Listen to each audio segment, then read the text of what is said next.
Oregon.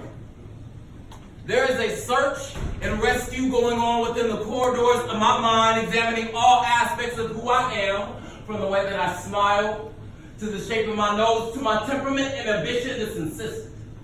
Combing through all aspects of who I am, all in hopes that I may find some resemblance of you.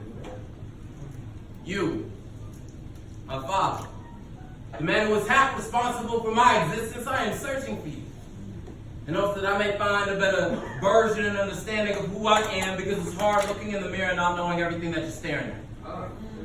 Like every time I gaze into it, I see something there that I never saw before, and I know it's you, burrowed deep inside the very fiber of my being, like a latent mutation slowly making its way to the surface, because I'm attempting to completely cleanse chromosomes of your existence, because I just can't get a grip on this perpetual identity crisis, and that's why I'm here. On this internal mission to seek and destroy every semblance of it.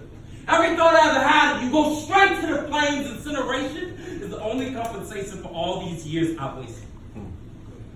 But any good soldier would tell you that to ensure victory, you must first know your enemy. Reconnaissance is a vital aspect in this art of war, but since you're not here, Dad, I have to alter my methods. Ask questions like, you can do this, Brandon. You can do this. Hey, Mom, what was Dad like? I use this time to intently examine the way you maneuver through her mind. My next tactics comparison to find the parallels on how you maneuver through mine.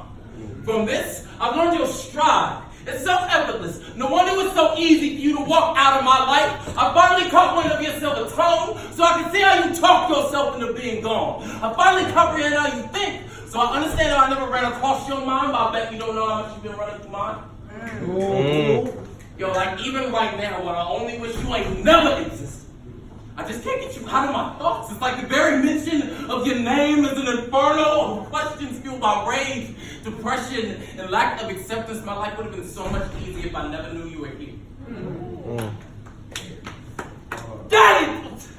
I'm just so sick and tired of being here. So sick and tired of being caught up in you, caught up in these empty fantasies of you ever returning home. But as I've grown, Dad, I realize you can't return to a place you ain't never been. So, yo, Dad, why do I have to be the victim of your self-consent?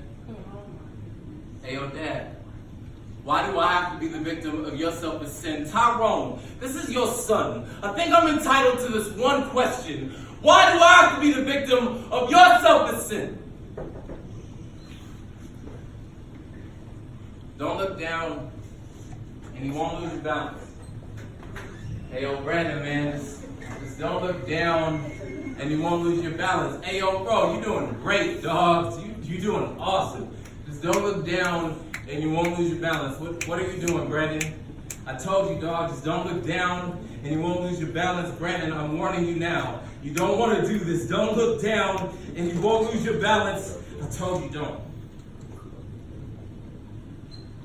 Growing up in church, I spent the majority of my young blossoming faith on a tightrope.